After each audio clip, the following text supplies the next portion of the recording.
Hello. Today's topic of our discussion is naming of aldehydes. तो आज की video में हम एल्डिहाइड का नोमेनक्लेचर डिस्कस करने जा रहे हैं। चलिए स्टार्ट करते हैं बिना ताख़ीर के। यहाँ पर मौजूद हैं आपके सामने स्लाइड्स कुछ एल्डिहाइड की। तो हम सीक्वेंस वाइज चलते आ रहे हैं नोमेनक्लेचर को लेके। शुरू में काफ़ी सारी चीज़ें हम डिस्कस कर चुके हैं। फर्स्ट वीडियो हमारी बेसिक्स की थी, अगर आपने नहीं देखी तो वो लाजमी देखें। तो naming of aldehyde, select the longest continuous carbon chain containing aldehydic group यानी CHO ग्रुप। इसे हम एल्डिहाइडी ग्रुप कंसिडर करते हैं। इसकी जो एक प्रेजेंटेशन है यानी कि C के ऊपर डबल बॉन्ड के साथ ऑक्सीजन जुड़ा होता है और एक साइड पे हाइड्रोजन होता है, तो ये क्या बन जाता है, एल्डिहाइडी ग्रुप। कहते हैं आपने एक लंबी चेन सेलेक्ट करनी है, ऐसी चेन जिसमें ये एल्डिहाइडी ग्रुप आपका मौजूद हो। फिर इसके बाद add the suffix AL in the place of corresponding alkanes, कि हम अल्केन्स के केस में एक्स पे सफिक्स लगाते थे, सॉरी एंडिंग पे सफिक्स लगाते हैं, तो वो क्या होता है, मीथेन के केस में आपने देखा है एन लगाते हैं, अल्कीन के केस में EN लगाते हैं, अल्काइन के केस में YNE लगाते हैं। तो हम यहाँ एल्डिहाइड के केस में क्या लगाएंगे, AL लगा देंगे। ऑनवर्ड चल के हम इसकी प्रैक्टिस करते हैं।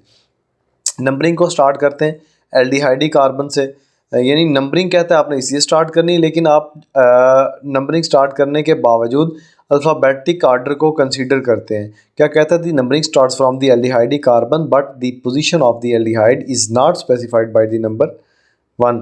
एल्डिहाइड को नंबर 1 आप कभी नहीं कहते, एल्डिहाइडी ग्रुप को आप कहता छोड़ देते हैं। As it understood that aldehydic carbon is the terminal carbon, कि वो सिरे वाला कार्बन होता है, आखिरी कार्बन होता है। चलिए देखते हैं नेक्स्ट।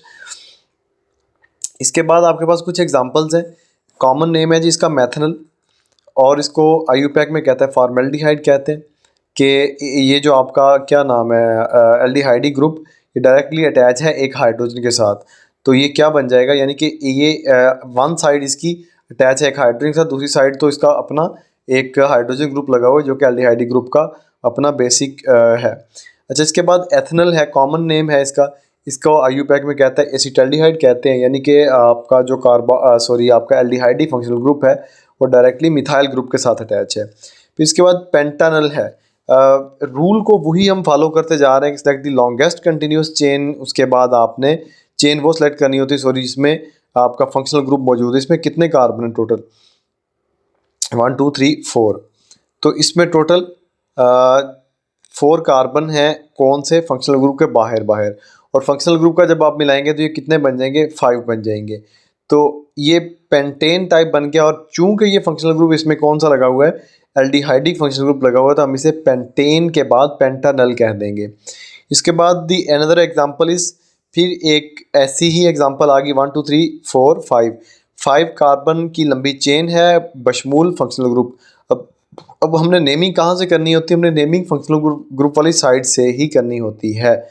तो यहाँ पर हमने नेमिंग की 2 पोजीशन पर आपके पास एक क्लोरीन सब्स्टिट्यूएंट आ गया, हमने कहा 2 क्लोरो पेंटानल, यानी कि हमने जो 1 पोजीशन है उसको लाजमी कंसिडर करना होता है कि वो फंक्शनल ग्रुप है, उसको आप मेंशन नहीं कर रहे इस केस में ना। तो ये 5 कार्बन की लंबी चेन, 2 पोजीशन पर सब्स्टिट्यूएंट और फर्स्ट पोजीशन अंडरस्टूड है, उस पर आपका फंक्शनल ग्रुप मौजूद है। ये मैं रेयर केसेस को डिस्कस कर रहा हूँ। एक डिस्क्रिप्टिव सा हम नोमेनक्लेचर इंशाल्लाह ऐड करने की कोशिश करेंगे, उसके ऊपर भी हम डिस्कशन करेंगे, लेकिन वो लहजा से सीरीज़ शुरू करेंगे। नेमिंग ऑफ एल्डिहाइड की जो दूसरी स्लाइड है, इसमें आपके पास कुछ स्पेशल केसेस हैं, इनको डिस्कस करना है।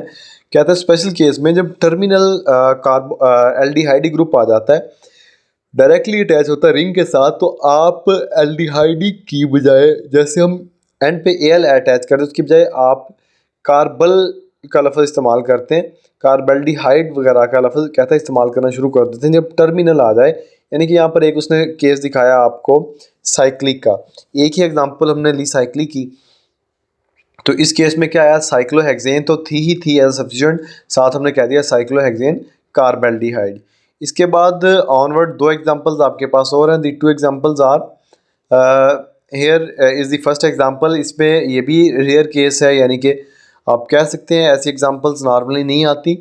तो ये पहले नंबर पर तो आपने जो काम करना होता है, लॉन्गेस्ट कंटिन्यूस चेन सेलेक्ट करनी होती है। लॉन्गेस्ट कंटिन्यूस चेन सेलेक्ट करने के बाद फिर आपने ऑनवर्ड मूव करना होता है। लॉन्गेस्ट कंटिन्यूस चेन कहाँ से सेलेक्ट करेंगे जनाब, तीनों फंक्शनल ग्रुप लगे हुए, समझ नहीं आ रही यहाँ से करें यहाँ से करें, तो आप जिस तरफ से मर्जी कर लें, लॉन्गेस्ट कंटिन्यूस चेन सेलेक्ट कर लें आप। कोई इशू नहीं बनेगा, साइडों से, दोनों साइडों से इक्वलिटी आ रही है, तो आप लॉन्गेस्ट कंटिन्यूस चेन सेलेक्ट करने के बाद ऑनवर्ड मूव करेंगे। फंक्शनल ग्रुप लगा हुआ है एल्डिहाइडिक वन साइड पे, एल्डिहाइडिक नंबर 2 पोजीशन पे, एल्डिहाइडिक थर्ड पोजीशन पे। Then how will you name it as के आपने देखा यहाँ पर 3 कार्बन की लंबी चेन है और यहाँ पर इसके पास 3 फंक्शनल ग्रुप हैं। यहाँ पर हम फंक्शनल ग्रुप को चेन में कंसीडर नहीं कर पा रहे, क्यों? क्योंकि तीनों फंक्शनल ग्रुप आ रहे हैं तो फिर इशू बन जाएगा। इसलिए हम क्या करेंगे, हम सिर्फ कार्बन की, सिंपलेस्ट कार्बन की लंबी चेन को कंसीडर करेंगे। तो क्या कंसिडरेशंस होंगी यहाँ पर? यहाँ पर प्रोपेन होगी, लंबी कंटिन्यूस चेन जो होगी 3 कार्बन वाली, फिर 1 पोजीशन पर फंक्शनल ग्रुप, 2 पोजीशन पर फंक्शनल ग्रुप, 3 पोजीशन पर functional group. Then how will you write the name of this compound? Propane तो आ ही गई, इसके बाद 1 2 3 तीनों पोजीशंस पर फंक्शनल ग्रुप लगे हुए हैं, तो आपने कहा प्रोपेन 1 2 3। पहले मैं बात कर चुका हूँ, जब टर्मिनल पोजीशन पर आ जाए यानी कि एक साइड पे आ जाए आपका फंक्शनल ग्रुप, तो आपने कार्बेल्डिहाइड का लफ्ज़ इस्तेमाल करना होता है। 3 आपके पास कार्बेल्डिहाइड आ गया, आपने कहा प्रोपेन 1 2 3 ट्राई कार्बेल्डिहाइड। इसको दूसरा कौन सा नेम हम नहीं दे सकते? नॉट 3 फार्माइल पेंटेन, ये वाला, ये नाम हम क्यों नहीं दे सकते? और फार्माइल ग्रुप, ये कुलेरा से बात आ गई, तो ये भी एक रेयर एग्जांपल है। ये दूसरी केस में आपको ज़्यादा समझ आएगी। देखें सेकंड एग्जांपल, इसमें सबसे पहले आपने लंबी कंटिन्यूस चेन सेलेक्ट करनी होती है। कहाँ से करेंगे? 1 2 3 1 2 3 4, एक साइड से आपको लेनी पड़ेगी लंबी चेन 1 2 3 4 5, क्योंकि यहाँ पर ये फंक्शनल ग्रुप्स हैं, इनमें वैरायटी आ गई। यहाँ पर तो फंक्शनल ग्रुप तीनों सेम लगे हुए थे, यहाँ पर फंक्शनल ग्रुप 2 लगे हुए हैं। चाहे आप यहाँ से नंबरिंग करें, इस साइड से कर लें, चाहे इस साइड से कर लें, कोई इशू नहीं बनेगा। हमने इस साइड से नंबरिंग की यानी लेफ्ट साइड से, तो हमने फंक्शनल ग्रुप को नंबर 1 कंसिडर कर लिया। क्यों किया? क्योंकि 2 फंक्शनल ग्रुप दोनों तरफ तो हैं ही हैं, लेकिन दरमियान में ऐसी कोई बात नहीं आ रही, क्योंकि दरमियान वाला जो फंक्शनल ग्रुप है वो टर्मिनल होने के साथ साथ उसके साथ एक और मिथाइल वाला सीन भी आ रहा है, तो इसे हम फार्माइल की कैटेगरी में जाके नेमिंग करेंगे। तो फर्स्ट पोजीशन आपने किसको दी? फर्स्ट नंबरिंग एक कार्बेल्डिहाइड ग्रुप से स्टार्ट की, सॉरी आपने एल्डिहाइड ग्रुप से स्टार्ट की। फिर 2 पोजीशन आपने बता दी कि CH2 है, 3 पोजीशन पर CH लगा हुआ है ऑनवर्ड, इसके साथ CH2 के साथ एक CHO लगा हुआ है। मज़ीद आगे जाएँ तो यहाँ पर CH2 ग्रुप है और इसके बाद नीचे OHC यानी CHO ग्रुप ही लगा हुआ है। टोटल 5 कार्बन की आपने लंबी चेन बनाई। इसके बाद आपने कहा 3 पोजीशन पर मिथाइल फार्माइल ग्रुप है, CH2 को आपने मिथाइल कहा और CHO जो सिंपल आ गया अलहदा से अटैच है, जाके इसको आपने इस केस में कहा ये फार्माइल ग्रुप है। बाकियों को भी कह सकते थे, इसको ही हमने क्यों फार्माइल कहा? That can be searched out. तो फार्माइल बन गया और ये आपके पास 5 कार्बन की लंबी चेन थी, पेंटेन बन गया। पहली और 5वीं पोजीशन पर आपके पास 2 एल्डिहाइडिक ग्रुप मौजूद थे, तो आपने इन्हें क्या कहना है?